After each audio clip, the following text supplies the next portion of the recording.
ધૂમપાન, herbal smoking. તો એમાં પહેલાં ડ્રગ આપ્યા છે કે કયા આપણે યુઝ કરી શકીએ.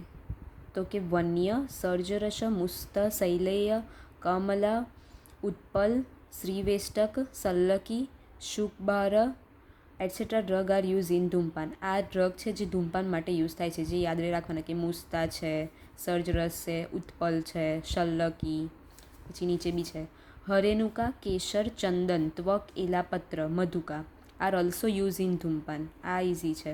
હરેનુકા, ચંદન, ત્વક, એલાપત્ર, મધુકા. આ બધા જે ડ્રગ કીધા, હવે આને આપણે હર્બલ સ્મોકિંગ છે તો એને કઈ રીતે બનાવી શકીએ. તો કે આ જે ડ્રગ કીધા, all this drugs should be pounded, એ બધાને ખાંડી દેવાના.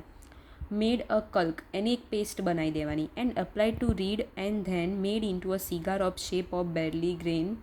એને સિગાર શેપમાં અપ્લાય કરવાનું અને એક બનાવવાનું સિગાર શેપની.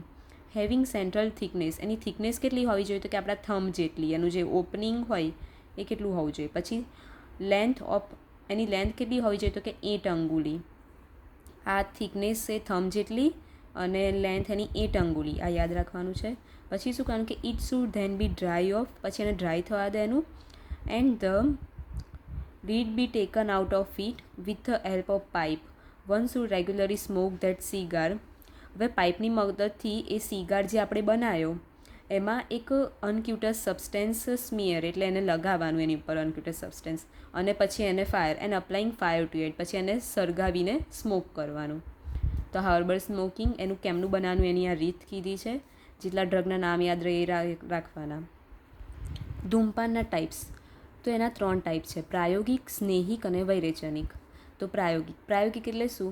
તો હેબિચ્યુઅલ વેરાયટી ઓફ સ્મોકિંગ, જે દરરોજ કરે છે હેબિટવાળી સ્મોકિંગ એ. ડ્યુરેશન ઓફ ધૂમપાન, તેનું ડ્યુરેશન કેટલું છે તો કે ટ્વાઇસ, એટલે દિવસમાં 2 વાર. ધૂમ નેત્રમ, એટલે કે આપણે એનું જે વાપરીએ છીએ સિગાર ટાઈપ, તો એ કેટલું હોય એનું લેન્થ તો કે 36 અંગુલ. આ પ્રાયોગિક થઈ. સ્નેહિક એટલે શું? કે એમાં આપણે અનક્યુટસ વેરાયટી ઓફ સ્મોકિંગ, એમાં એવા ડ્રગ્સ લીધા હોય કે જે સ્વીટ ટેસ્ટમાં હોય અને અલોંગ વિથ વસા, ધ્રુત, મધુયષ્ટિ અને મધુર રસ એની સાથે લીધેલા હોય, એવી રીતે બનાવેલા હોય, એ સ્નેહિક ધૂમપાન. એની ડ્યુરેશન શું છે કે વન્સ ઇન વાત વૃત્તિ, જ્યારે વાત વૃદ્ધિ થઈ હોય ત્યારે એકવાર લેવું જોઈએ. એનું ધૂમ નેત્રમ કેટલા અંગુલ હોવું જોઈએ? 32 અંગુલ. પછી છે વૈરેચનિક, તો એલિમિનેશન ટાઈપ્સ ઓફ સ્મોકિંગ. જો કોઈ એલિમિનેશન કરવું હોય, કોઈ ડોઝ વધી ગયા હોય એનું એલિમિનેશન કરવું હોય એના માટેનું.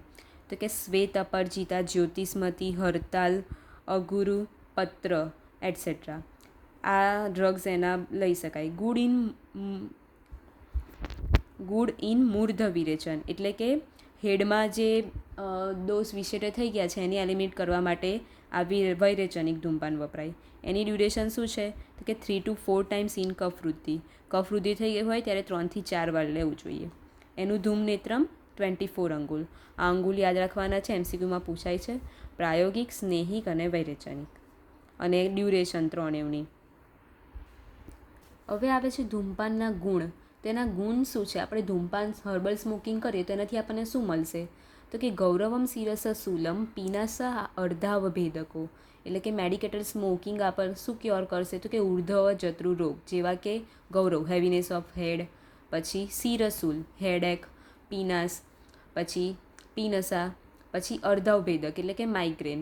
પછી બીજી કેવી બીમારી દૂર કરે છે તો કે કર્ણશૂલ, દંતશૂલ, દાંતમાં દુખતું હોય, કાનમાં દુખતું હોય, આંખ દુખતી હોય, શ્વાસમાં પ્રોબ્લેમ હોય, કાસ, હિક્કા, ખાલિત્ય અને પ્રસેક.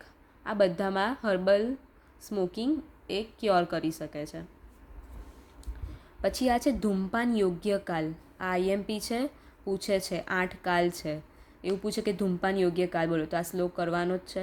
સ્નાત્વા ભુક્ત્વા સમુલિખ્ય ક્ષુત્વા દંતા અધિગૃહ્ય ચ નાવન અંજન નિદ્રાંતે ચાત્મવાન ધુમશો ભવેત.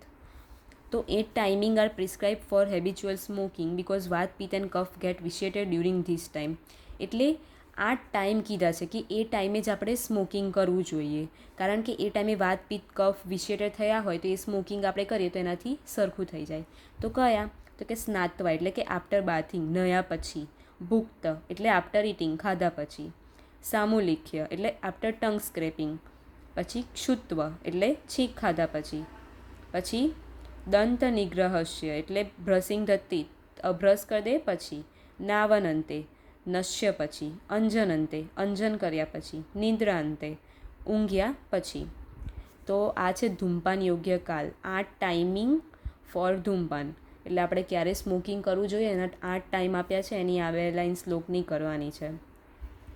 પછી આવે છે ધૂમોપદ્રવ એટલે કે કોમ્પ્લિકેશન ઓફ સ્મોકિંગ. સ્મોકિંગની કોમ્પ્લિકેશન શું છે?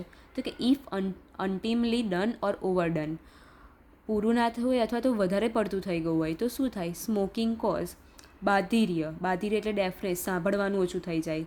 પછી આંધ્ય એટલે કે બ્લાઇન્ડનેસ. પછી મુક્ત્વ એટલે કે ડમનેસ. પછી રક્તપિત્ત એટલે બ્લીડિંગ ડિસઓર્ડર. શિરોભ્રમમ અને એટલે કે ગીડીનેસ. તો આવા બધા કોમ્પ્લિકેશન જોવા મળે અગર સ્મોકિંગ વધારે પડતું થઈ ગયું હોય અથવા તો સરખું ના થયું હોય તો આ એના ઉપદ્રવ કહેવાય, કોમ્પ્લિકેશન. પછી આના કોમ્પ્લિકેશન છે તો એનું મેનેજમેન્ટ કેમનું કરીશું? તો કે સરપીપાન, ઘી ખાવું જોઈએ, નાવન નશ્ય લેવું જોઈએ, અંજન કરવું જોઈએ, પછી સ્નિગ્ધ દ્રવ્ય લેવા જોઈએ, પછી શીત નાવન એટલે કે નશ્ય પણ ઠંડુ, શીત અંજન, અંજન ઠંડુ, શીત તર્પણ એવું કરવું જોઈએ જેનાથી આ કોમ્પ્લિકેશન મેનેજ થાય.